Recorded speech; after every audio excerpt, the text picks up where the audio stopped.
Hello students, কেমন আছো তোমরা? আশা করি তোমরা খুব ভালো আছো।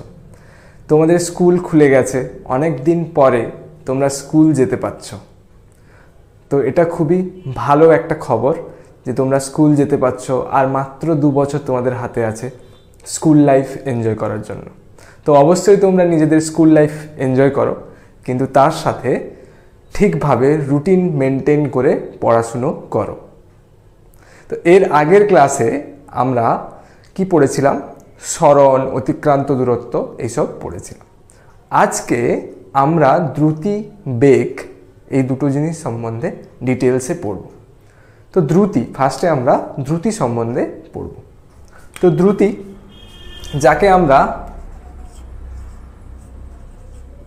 যাকে আমরা ইংলিশে স্পিড বলি।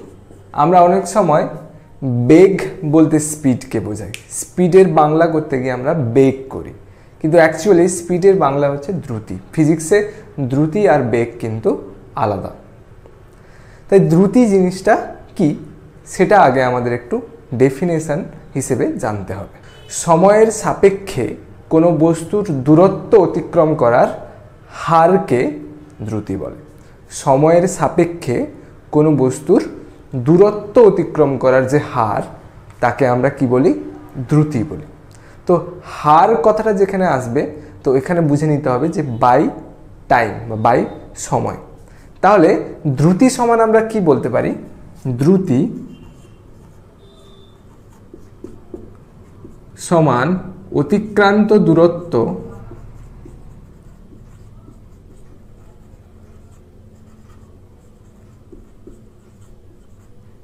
ডিভাইডেড বাই সময়।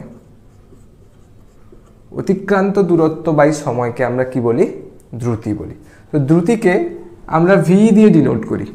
V equals to D by T. V equals to D by T. তো এখানে আমরা এখান থেকে এর একক, মাত্রা এগুলো বের করব। তো যদি এখানে আমরা একক বের করতে চাই, আমরা ফার্স্টে এসআই একক বের করতে চাই। তো এসআই একক কিভাবে বের করব? দেখো, অতিক্রান্ত দূরত্ব বাই সময়।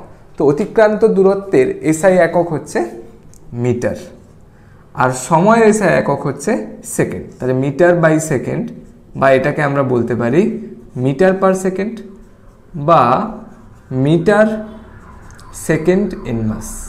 মিটার সেকেন্ড ইনভার্স, তাহলে একক হয়ে গেল মিটার পার সেকেন্ড। সেই রকম সিজিএস একক, সিজিএসে আমরা জানি অতিক্রান্ত দূরত্বের একক হচ্ছে সেন্টিমিটার, আর সময়ের একক সেকেন্ড। তো সেন্টিমিটার পার সেকেন্ড বা সেন্টিমিটার সেকেন্ড ইনভার্স, তাহলে সেন্টিমিটার পার সেকেন্ড হয়ে গেল একক, সিজিএস একক। এবার আমরা যদি মাত্রার দিকে দেখি, দেখো ডি হচ্ছে দৈর্ঘ্য বোঝাচ্ছে আর টি সময় বোঝাচ্ছে। তাহলে দৈর্ঘ্যের মাত্রা হয় এল আর সময়ের মাত্রা হয় টি। তাহলে এখান থেকে আমরা পেয়ে গেলাম এল টি টু দি পাওয়ার -1। তো এল কার জন্য পেলাম? ডি এর জন্য। ডি বলতে অতিক্রান্ত দূরত্ব। অতিক্রান্ত দূরত্ব একটা দৈর্ঘ্য, তাই আমরা এল দিয়ে ডিনোট করি, মাত্রা এল হয়। আর সময় হচ্ছে টি, তাই টি হয়। তো এল টি টু দি পাওয়ার -1 হয়ে গেল মাত্রা। তাহলে মাত্রা পেয়ে গেলাম এল টি to the power -1। L T to the পাওয়ার -1। এবার দেখো, দ্রুতি সমান অতিক্রান্ত দূরত্ব বাই সময়। অতিক্রান্ত দূরত্ব একটা স্কেলার রাশি, সময়ও একটা স্কেলার রাশি। তাই আমরা বলতে পারি দ্রুতি হলো একটি স্কেলার রাশি। দ্রুতি হলো স্কেলার, দ্রুতি হলো স্কেলার রাশি।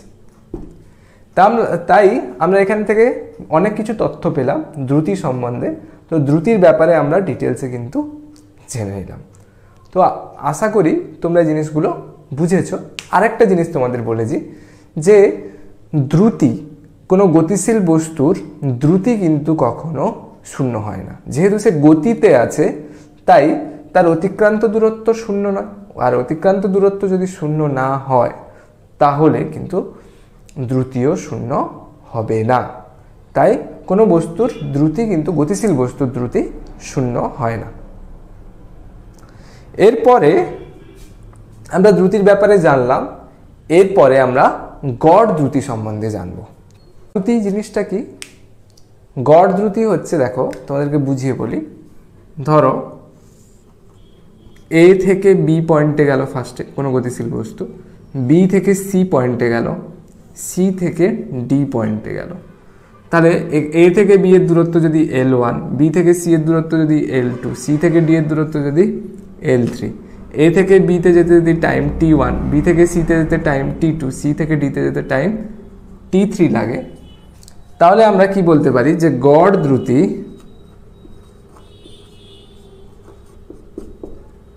ইকুয়ালস টু মোট অতিক্রান্ত দূরত্ব, মোট অতিক্রান্ত দূরত্ব বাই মোট সময়।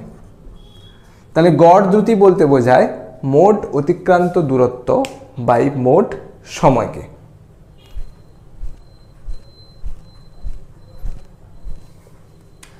তাহলে এখানে মোট অতিক্রান্ত দূরত্ব কি হবে? দেখো L1, L2, L3, তাহলে L1 plus L2 plus L3 divided by মোট সময়, তাহলে T1 plus T2 plus T3।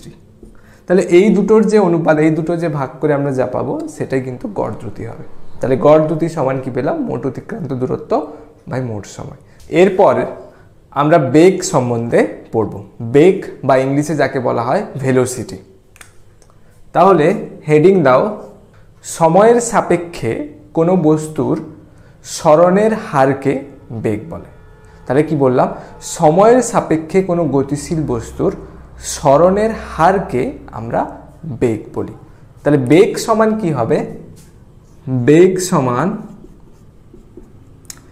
সরণ বাই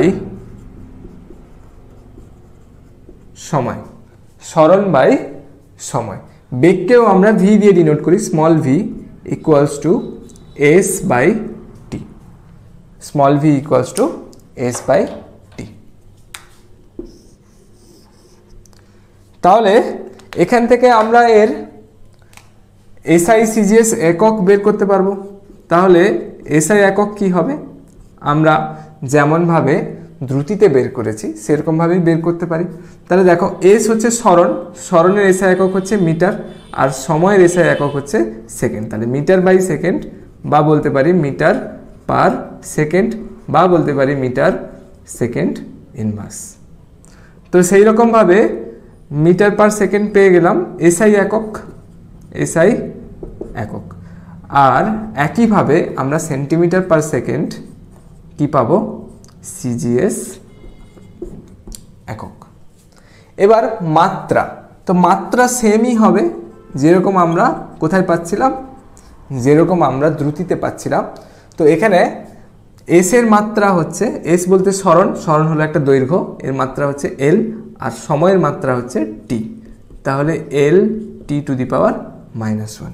তাহলে এল টি টু দি পাওয়ার -1 হলো এর মাত্রা, বেগের মাত্রা। এবার বেগ একটি স্কেলার রাশি না ভেক্টর রাশি? দেখো বেগ সমান সরণ বাই সময়। এখানে সরণ কিন্তু একটি ভেক্টর রাশি। তাহলে সরণ যদি ভেক্টর হয় তাহলে বেগও কিন্তু একটি ভেক্টর রাশি হয়ে যাবে। তাহলে বেগ হলো একটি ভেক্টর রাশি।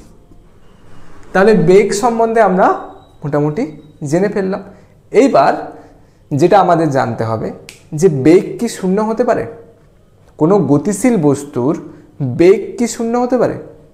হ্যাঁ, গতিশীল বস্তুর বেগও কিন্তু শূন্য হতে পারে।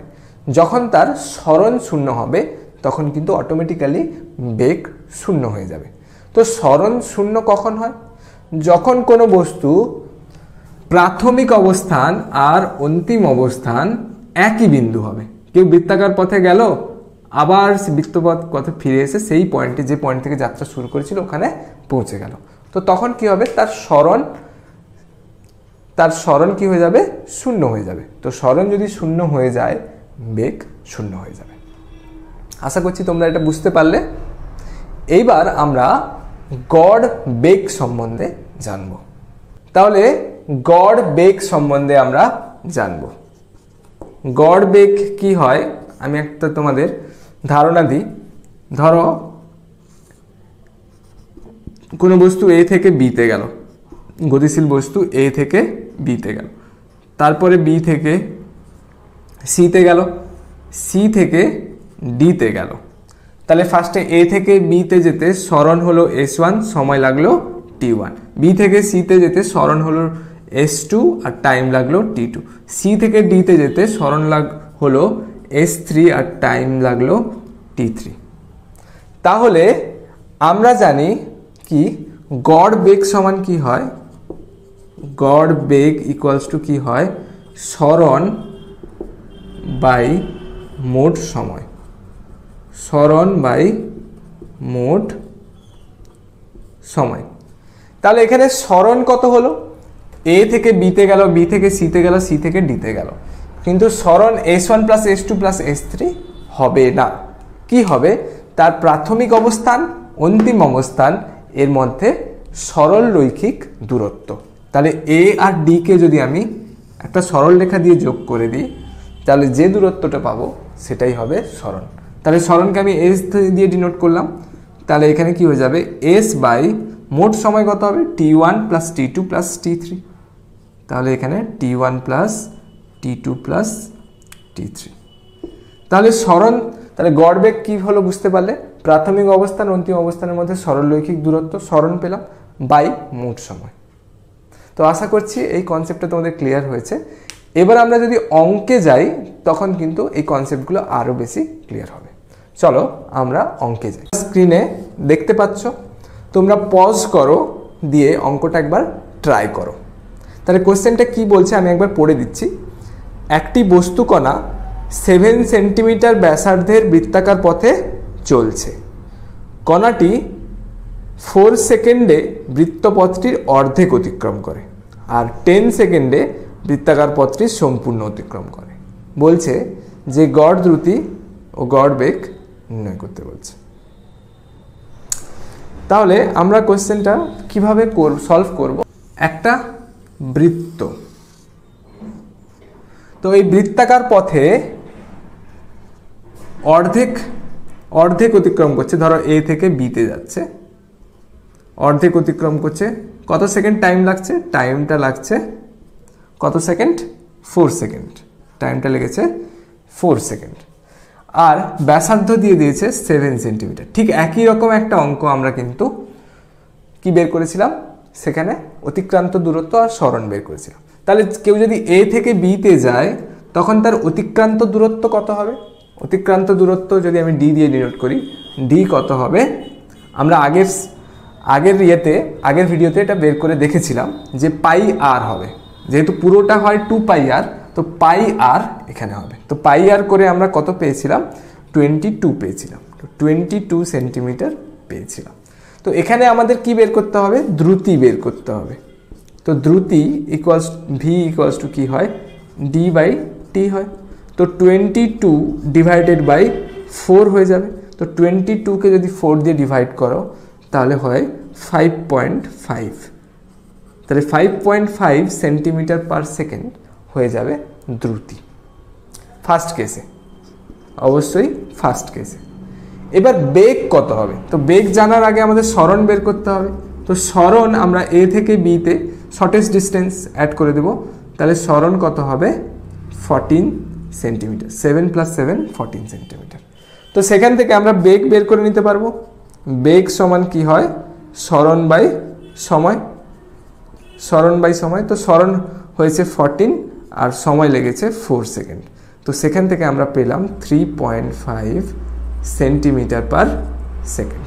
তাহলে বেগ হয়ে গেল 3.5 সেন্টিমিটার পার সেকেন্ড। এবার আমরা সেকেন্ড কেসে যাব। সেকেন্ড কেসে কি হচ্ছে, এ থেকে স্টার্ট করেছে আবার ঘুরে এসে এতে পৌঁছেছে, একটা পূর্ণ বৃত্তপথ অতিক্রম করেছে। টাইম লেগেছে 10 সেকেন্ড, টাইম লেগেছে 10 সেকেন্ড। তাহলে পূর্ণ বৃত্তপথ অতিক্রম করা মানে অতিক্রান্ত দূরত্ব ডি কত হয়ে যাবে, 2πr। 2πr করলে আমরা 44 সেন্টিমিটার পাবো। তাহলে এখান থেকে আমরা দ্রুতি নিশ্চয়ই বের করতে পারবো। দ্রুতি কত হয়, দ্রুতি সমান v ইকুয়ালস টু d/t হয়। তাহলে d কত, 44, আর টাইম কত, 10 সেকেন্ড। তাহলে 4.4 সেন্টিমিটার পার সেকেন্ড।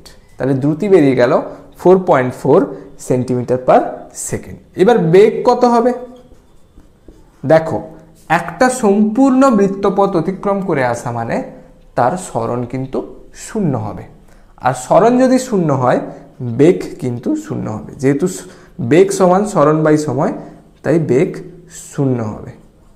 তাহলে 0 সেন্টিমিটার পার সেকেন্ড হয়ে যাবে। আর কোয়েশ্চেন নাম্বার 2 স্ক্রিনে দেখো, স্ক্রিনে কোয়েশ্চেন নাম্বার 2 দেখাচ্ছে। তো একটি ট্রেন এক স্টেশন থেকে 40 কিলোমিটার পার আওয়ার বেগে পরবর্তী স্টেশনে পৌঁছালো এবং 60 কিলোমিটার পার আওয়ার বেগে পুনরায় প্রথম স্টেশনে ফিরে এলো। বলছে ট্রেনটির গড় দ্রুতি ও গড় বেগ নির্ণয় করো। তো পজ করে একবার ট্রাই করো। স্টেশন এ থেকে বিতে গেল, তারপরে আবার বি থেকে এতে ফিরে এলো। যখন যাচ্ছিল তখন তার বেগ কত ছিল, যখন যাচ্ছিল তখন তার বেগ ছিল 40 কিলোমিটার পার আওয়ার। আবার যখন ফিরলো তখন তার বেগ হয়ে গেল 60 কিলোমিটার পার আওয়ার। এইবার আমাদেরকে বের করতে বলেছে গড় দ্রুতি গড় বেগ। তাহলে গড় দ্রুতির ফর্মুলা কি হয়, গড় দ্রুতি ইকুয়ালস টু মোট অতিক্রান্ত দূরত্ব বাই মোট সময়। মোট অতিক্রান্ত দূরত্ব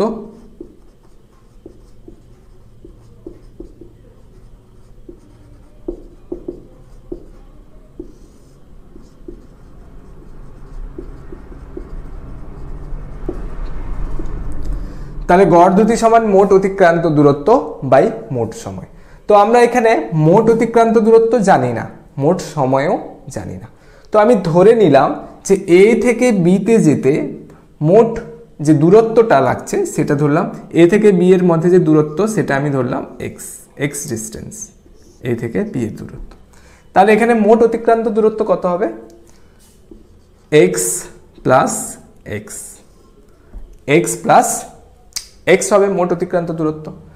এবার যখন সে এ থেকে বিতে যাচ্ছিল টাইম লেগেছে, আমি ধরলাম যে t1 টাইম লেগেছে, t1 টাইম লেগেছে। তাহলে টাইমটা কত হবে, t1 ইকুয়ালস টু কি হবে, এক্স বাই 40 হবে, তাই না। যে দূরত্ব অতিক্রম করেছে তাকে যদি তার বেগ দিয়ে ভাগ করে দিই, মানে দ্রুতি দিয়ে ভাগ করে দিই, তাহলে আমি সময়টা পেয়ে যাব। সেই রকম t2 ইকুয়ালস টু কি হবে, t2 ইকুয়ালস টু কি হবে, যখন ফিরে আসছে একই দূরত্ব অতিক্রম করছে এক্স দূরত্ব, তখন বেগ হচ্ছে 60 কিলোমিটার পার আওয়ার। তো এটা এক্স কিলোমিটার ধরে নেবে, ঠিক আছে। তো এখানে এক্স বাই 60 হয়ে গেল। তাহলে এখানে বলেছে মোট সময়, তাহলে t1 প্লাস t2, তাহলে t1 প্লাস t2 আমাকে বের করে নিতে হবে। t1 প্লাস t2 আমি যদি করি তাহলে x by 40 plus x by 60, calculate করে দেখো এটা 120 আসবে লসাগু, তাহলে 4 3 তাহলে 3x প্লাস 6 2 তাহলে 2x, তাহলে 5x ডিভাইডেড বাই 120 ডিভাইড করলে কত হবে, 5 2 10 20 5 4 20 24, তাহলে x বাই 24, x বাই 24 আসছে। তাহলে t1 প্লাস t2 করতে x বাই 24 আসছে, তোমরা এটা ক্যালকুলেট করেছো নিশ্চয়ই, x বাই 24 আসছে। তাহলে এখানে উপরে কি আসছে 2x আর নিচে আসছে x বাই 24, তাহলে 2x into 24 divided by x, x cancel out হয়ে গেল 48 কিলোমিটার পার আওয়ার। তাহলে 48 কিলোমিটার পার আওয়ার হয়ে যাবে গড় দ্রুতি। এবার গড় বেগ কত হবে? দেখো সে এ থেকে স্টার্ট করেছিল, বিতে গেল, আবার বি থেকে ফিরে এতে ফিরে এসছে। তাহলে দেখো যেখান থেকে স্টার্ট করেছিল ওখানে ফিরে এসছে, তাহলে তার সরণ কিন্তু শূন্য হয়ে যাবে। আর যদি সরণ শূন্য হয় তাহলে কিন্তু গড় বেগও শূন্য হয়ে যাবে। তাহলে গড় বেগ কি হয়ে যাবে? শূন্য। এরপরে আমরা তাৎক্ষণিক বেগ পড়ব বা ইনস্ট্যান্টেনিয়াস ভেলোসিটি বলতে কি বোঝায়? কোনো গতিশীল বস্তু তার গতিপথের একটি নির্দিষ্ট মুহূর্তে যে বেগ লাভ করে, তাহলে কি বললাম? কোনো গতিশীল বস্তু তার গতিপথের নির্দিষ্ট মুহূর্তে যে বেগ লাভ করে তাকে আমরা তাৎক্ষণিক বেগ বলি। তো কি জিনিসটা ভালো করে বোঝার চেষ্টা করো, আমি বোঝাচ্ছি। ধরো কোনো গতিশীল বস্তু এ থেকে বি পয়েন্টে যাচ্ছে, এ থেকে বি পয়েন্টে যাচ্ছে, তাহলে আমি ধরলাম তার এ থেকে বি পয়েন্টে যেতে 300 সেকেন্ড সময় লাগছে। তো কেউ যদি বলে টি ইকুয়ালস টু 25 সেকেন্ডে, টি ইকুয়ালস টু 25 সেকেন্ডে তার বেগ কত ছিল, তাহলে টি ইকুয়ালস টু 25 সেকেন্ডে আমি ধরলাম সে এতটা পৌঁছেছে। তো এই পয়েন্টে তার বেগ কত ছিল সেটা জানতে চাই, তো তাকেই বলা হচ্ছে তাৎক্ষণিক বেগ। সেই পার্টিকুলার টাইমে, সেই সেকেন্ডে তার বেগটা কত, তো ওটা আমাকে বের করতে হবে। তো সেটা বের করতে হবে, আমরা কিভাবে বের করব দেখো। তো এখানে আমরা টি ইকুয়ালস টু 25 সেকেন্ড না ধরে আমরা টি সেকেন্ড ধরে নিচ্ছি, সময়টা হচ্ছে টি সেকেন্ড। তাহলে টি সেকেন্ড সময়ে আমাদের বেগ বের করতে হবে। তো কি করে বের করব? তো এখানে কিন্তু ডেরিভেটিভের কনসেপ্ট লাগবে। যারা ডেরিভেটিভের ভিডিওটা দেখোনি অবশ্যই ডেসক্রিপশন বক্সে লিঙ্ক দেওয়া আছে, ওখানে দেখো, আর কমেন্টেও আমি লিঙ্ক দিয়ে দেব। ডেরিভেটিভ দেখে তারপরে এখানে দেখতে এসো তাৎক্ষণিক বেগের ভিডিও। তাহলে দেখো টি সেকেন্ড সময়, তার ঠিক আগে আর তার ঠিক পরে আমি দুটো পয়েন্ট নিলাম। কেন নিব? দেখো বেগ সমান কি হয়? বেগ সমান হয় সরণ বাই সময়। তো আমার এখানে কিন্তু সরণ বা সময় টি সেকেন্ডে বলেছে, তো আমি সরণ কি করে বের করব? ওই পার্টিকুলার সময়ে সরণ আমরা তো বের করতে পারবো না। তো তার জন্য আমাকে ওই পয়েন্টের কাছাকাছি দুটো পয়েন্ট নিতে হবে, কাছাকাছি দুটো পয়েন্ট। তো ওই দুটো পয়েন্টের মধ্যে যে দূরত্ব বা আমি সরণ বলতে পারি, তো সেইটাকে আমরা খুব ছোট ডিস্টেন্স, কাছাকাছি পয়েন্ট মানে ওদের মধ্যে ডিস্টেন্সটা খুব ছোট, তো ওই ছোট ডিস্টেন্স বা ছোট দূরত্বটাকে আমরা ডিএস বলে ডিনোট করছি, ডিএস। আর যে সময়টা লেগেছে সেটাও খুব ছোট হবে, তো সেই সময়টাকে আমরা ডিটি দিয়ে ডিনোট করছি, ডিটি। তাহলে এখান থেকে আমরা পেয়ে যাব যে বেগ সমান কি হয়? সরণ বাই সময় হয়। তো এখানে সরণ কত? ডিএস, আর সময় কত? ডিটি। তাহলে ভি ইকুয়ালস টু আমরা পেয়ে গেলাম ডিএস বাই ডিটি। এটাই হলো তাৎক্ষণিক বেগের সমীকরণ, এটা হলো তাৎক্ষণিক বেগের সমীকরণ। এবার কোনো বস্তু কণা যদি এক্স অক্ষ বরাবর গতিশীল হয়, মানে সরণটা যদি এক্স অক্ষ বরাবর হয়, তখন কিন্তু আমরা এই সমীকরণটাকে কেমন লিখি? V equals to dx by dt লিখি। আবার যখন ওয়াই অক্ষ বরাবর কণার সরণ হয় তখন আমরা এই বেগটাকে কি লিখি? D y by dt. তো লিখি v equals to d y by dt. তো আশা করি তোমরা এই জিনিসটা বুঝতে পেরেছো। তো ফার্স্ট প্রবলেম যেটা আছে, তো ফার্স্ট প্রবলেম হচ্ছে এক্স ইকুয়ালস টু দেওয়া আছে 8t মাইনাস 3t স্কোয়ার, যেখানে এক্স হচ্ছে মিটার এককে, টি হচ্ছে সেকেন্ড এককে। তো আমাদের কি বের করতে বলেছে? টি ইকুয়ালস টু 1 সেকেন্ড সময়ে, টি ইকুয়ালস টু 1 সেকেন্ড সময়ে কণাটির বেগ কত, মানে ভি। তাহলে টি ইকুয়ালস টু 1 সেকেন্ড সময় ইকুয়ালস টু এক্স আর ডিটি। তাহলে ডি ডিটি অফ x সমান কত দেওয়া আছে 8t minus 3t square, 8t minus 3t square. তাহলে এটাকে আমরা ভেঙে দিতে পারি। কেমনভাবে ভাঙতে পারি তোমরা শিখেছ। আমরা এর আগে কার রেসপেক্টে ডেরিভেটিভ করেছি, x এর রেসপেক্টে ডেরিভেটিভ করেছি, আর এখানে x যুক্ত পদ থাকতো। এখন আমরা t এর রেসপেক্টে ডেরিভেটিভ করছি আর এখানে t যুক্ত পদ থাকবে। তাহলে d dt of 8t minus d dt of 3t square. তাহলে 8t এর যদি আমরা ডেরিভেটিভ করি, তোমরা সবাই ডেরিভেটিভ শিখেছ, কি হয় 8 কনস্ট্যান্ট বাইরে থাকলো, এখানে t টু দি পাওয়ার 1 আছে, মানে 1 into t to the power 1 minus 1 minus 3t স্কোয়ারে যদি ডেরিভেটিভ করি তাহলে 3 into 2 into t to the power 2 minus 1। তাহলে এটা কত হয়ে যাবে 8 হয়ে যাবে, আর এটা হয়ে যাবে 6t। তাহলে 8 মাইনাস 6t। তাহলে আমরা বেগের যে সমীকরণ পেলাম v equals to 8 minus 6t। এইবার আমাদের কোয়েশ্চেনে বলে দিয়েছে t ইকুয়ালস টু 1 সেকেন্ড সময়ে বেগ কত। তাহলে আমরা এখানে t equals to 1 second put করে দেব। t equals to 1 second put করে দিলে v কত হবে 8 মাইনাস 6 ইন্টু 1। তাহলে 8 মাইনাস 6 কত হবে 2 মিটার পার সেকেন্ড। তাহলে অ্যান্সার হয়ে গেল 2 মিটার পার সেকেন্ড। এরপরে দেখো নেক্সট কোয়েশ্চেনে কি বলছে। নেক্সট কোয়েশ্চেনে বলছে x equals to 2 minus 5t plus 6t square. বলেছে কণাটির, এটা 2 নম্বর কোয়েশ্চেন, বলেছে x এর একক হচ্ছে মিটারে, t এর একক হচ্ছে সেকেন্ডে, বলেছে কণাটির প্রাথমিক বেগ কত। d dt অফ কি হয়ে যাবে 2 minus 5t plus 6t square. তাহলে আমরা প্রত্যেকটাকে আলাদা আলাদা করে নেব। আলাদা আলাদা করে নিলে এটা 2 হবে, আর এটা d dt অফ 5t হবে plus d dt of 6t square হবে। এটাকে যদি তুমি ডেরিভেটিভ করো তাহলে কত আসবে, এটা 0 আসবে, মাইনাস 5 আসবে, প্লাস 12t আসবে। তাহলে মাইনাস 5 প্লাস 12t আসবে, তাই না? তাহলে v ইকুয়ালস টু আমি কি পেয়ে গেলাম 12t মাইনাস 5।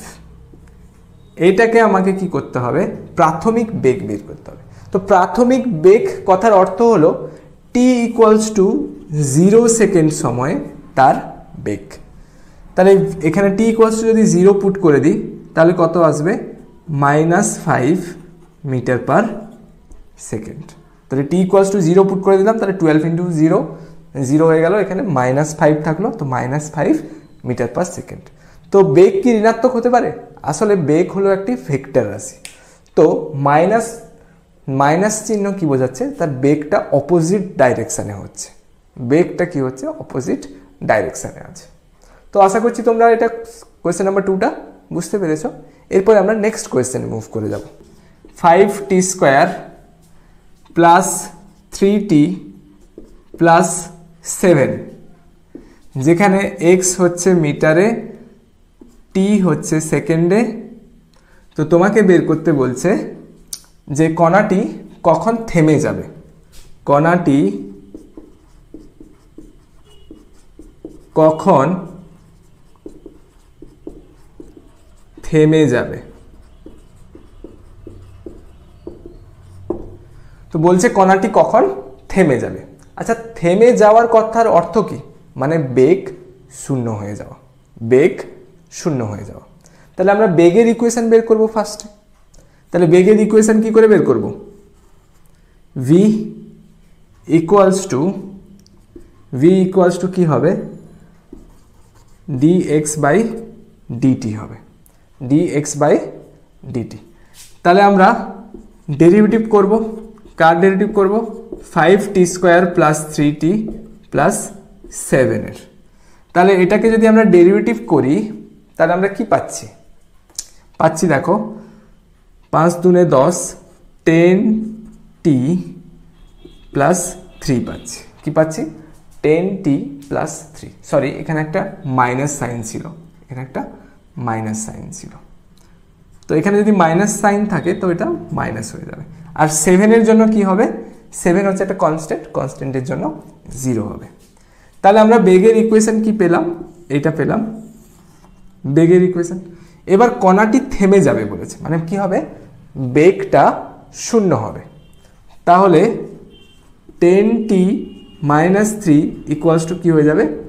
0।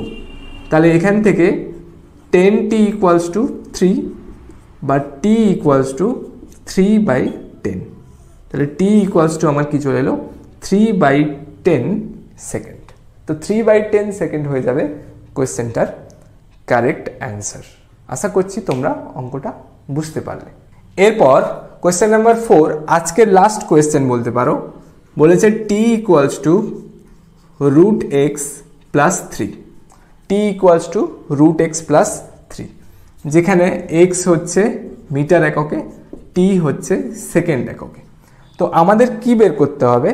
যখন কণাটির বেগ 0 হবে, যখন কণাটির বেগ 0 হবে, কণাটির বেগ 0 হবে,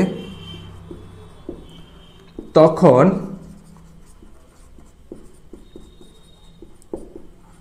সরণ কত? যখন কণাটির বেগ 0 হবে তখন সরণ কত? তো একটু পজ করে ট্রাই করো। √x প্লাস 3 দেওয়া আছে, এখানে x ইকুয়ালস টু দেওয়া নেই, তো আমরা x ইকুয়ালস টু ফর্মে নিয়ে যাব। কি করে নিয়ে যাব দেখো? √x equals to t minus 3। তাহলে বোথ সাইডে যদি স্কোয়ার করি তাহলে x equals to t minus 3 এর হোল স্কোয়ার, মানে t square minus 6t plus 9। এইবার যদি আমি বেগের ইকুয়েশন বের করতে চাই তাহলে v ইকুয়ালস টু dx/dt। তাহলে একে আমি যদি ডেরিভেটিভ করি t এর রেসপেক্টে তাহলে কি পাবো? 2t minus 6। কি পাবো? 2t minus 6। তোমরা এখন শিখে গেছো ডেরিভেটিভ, তো তাই আমি ডাইরেক্ট করে দিলাম। এবার বলেছে কণাটির বেগ 0 হলে, বেগ 0, তাহলে এটা যে বেগের ইকুয়েশন পেয়েছি এইটাকে 0 করে দেব। তাহলে 2t মাইনাস 6 ইকুয়ালস টু 0। তো এখান থেকে 2t ইকুয়ালস টু 6 বা t ইকুয়ালস টু 6/2 অর্থাৎ 3 সেকেন্ড। তাহলে আমরা টাইমটা পেয়ে গেলাম 3 সেকেন্ড। টাইমটা পেয়েছি কত? 3 সেকেন্ড। এবার টাইমটা যখন 3 সেকেন্ড পেয়েছি, এবার ওখান থেকে আমরা কি করব? সরণের যে ইকুয়েশন আছে, সরণের ইকুয়েশন কোনটা? x equals to t square minus 6t plus 9। তো এখানে পুট করে দেবো। তাহলে আমরা x ইকুয়ালস টু কি পেয়েছি? t square minus 6t plus 9। তো এইখানে আমি যদি পুট করে দিই 3 সেকেন্ড t ইকুয়ালস টু, তাহলে 3 স্কোয়ার মাইনাস 6 ইন্টু 3 প্লাস 9। তাহলে 3 স্কোয়ার কত হয়? 9 মাইনাস 18 প্লাস 9। তো এখান থেকে 0 চলে আসবে। তাহলে সরণ কত হয়ে গেল? 0। তো এই কোয়েশ্চেনের কারেক্ট অ্যান্সার হলো 0। তো আশা করছি তোমরা এই অঙ্কগুলো বুঝতে পেরেছো, পুরো থিওরি তোমাদের ক্লিয়ার হয়েছে, অঙ্কগুলো সব বুঝতে পেরেছো। এরপরে তোমাদের যেটা টাস্ক সেটা হচ্ছে ছায়া প্রকাশনীর যে বই আছে ওখান থেকে প্রথম 5টা 6টা প্রবলেম সলভ করে নাও, দেখবে তোমাদের কনসেপ্টগুলো আরও ক্লিয়ার হয়ে যাবে। তো আশা করছি তোমরা বুঝতে পেরেছো। ভিডিও ভালো লাগলে অবশ্যই লাইক করো।